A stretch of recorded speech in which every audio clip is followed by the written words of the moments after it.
আজি বাগবৰ সমষ্টিৰ বিধায়ক শ্বেৰমান আলী মহোদয়ে ৰোনাল্ডৰ দেশ পৰ্তুগাললৈ ফুটবল খেলিবলৈ যোৱাৰ প্ৰস্তুতি চলাই থকা কুমুল্লিপাৰা গাঁৱৰ প্ৰতিভাৱান ফুটবলাৰ মেহবুব হকৰ নিজ বাসভৱনত সাক্ষাৎ কৰি খেলুৱৈগৰাকীৰ খা খবৰৰ লগতে কিছু পৰিমাণে আৰ্থিক সাহায্য আগবঢ়ায় আৰু আগন্তুক বিশ্বকাপ ফুটবল খেলৰ প্ৰস্তুতি সম্পৰ্কে এক অন্তৰংগ আলোচনাত মিলিত হয়।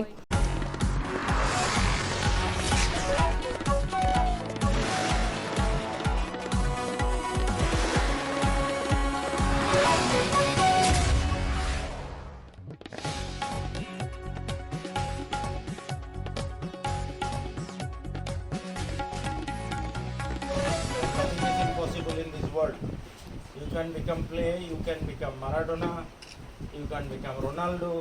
Okay, Ronaldo is in you. It is only hard work that will make you Ronaldo. 19 বিশ্বকাপ পৰ্যায়ৰ খেলত ভাৰতীয় দলত খেলুৱৈৰূপে স্থান লাভ কৰিবলৈ সক্ষম হোৱাত সমগ্ৰ অসমবাসী তথা বৰপেটা জিলাৰ বাবে অতিকৈ গৌৰৱৰ বিষয় বুলি উৎসাহিত কৰে। অনাগত দিনত বৰপেটা জিলাত আন্তঃৰাষ্ট্ৰীয় পৰ্যায়ৰ ফুটবল খেলপথাৰ স্থাপনৰ দাবী বিধানসভা উত্থাপন কৰাৰ বাবে আশ্বাস প্ৰদান কৰে। গাঁৱলীয়া পৰিৱেশৰ পৰা যাই ইণ্টাৰনেশ্যনেল পৰ্যায়ত চান্স পাইছে, এই ক্ষেত্ৰত আপুনি কি প্ৰতিক্ৰিয়া দিয়ে? প্ৰথমে মই মেহবুবক গোটেই বৰপেটা জিলাৰ হৈ অসমৰ হৈ ভাৰতবৰ্ষৰ হৈ মই তেখেতক অভিনন্দন জ্ঞাপন কৰিছোঁ। এনেকুৱা এটা পশ্চাৎপদ অঞ্চলৰ পৰা ইণ্ডিয়ান টীমত ছিট পোৱা বা ইণ্টাৰনেশ্যনেল ইভেণ্টত যোগদান কৰাৰ সুবিধা পোৱা, ইয়ে প্ৰমাণ কৰে মেহবুবৰ ভিতৰত থকা প্ৰতিভাৰ ইয়ে সন্ধান দিয়ে।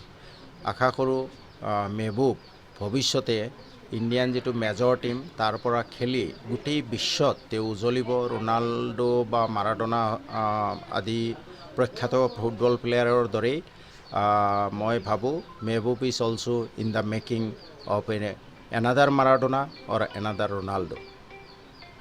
তেওঁৰ ভৱিষ্যত জীৱন মই উজ্জ্বল কামনা কৰিছোঁ। হয়, আচলতে মই আহ্বান নজনোৱাকৈয়ে এইটো আমাৰ অসম ৰাজ্যৰ কাৰণে গৌৰৱৰ বিষয় যে ইণ্টাৰনেশ্যনেল ইভেণ্টত যোগদান কৰিবলৈ যি ভাৰতৰ টীম যাব আণ্ডাৰ-17, তাত অসমৰ পৰা 3টা ল'ৰাই যোগদান কৰিবলৈ সুবিধা পাইছে। তাৰে এজন হ'ল মেহবুব। ইমান ভিতৰুৱা অঞ্চলৰ পৰা কোনো ধৰণৰ সা সুবিধা নাই, ভাল এটা ষ্টেডিয়াম নাই।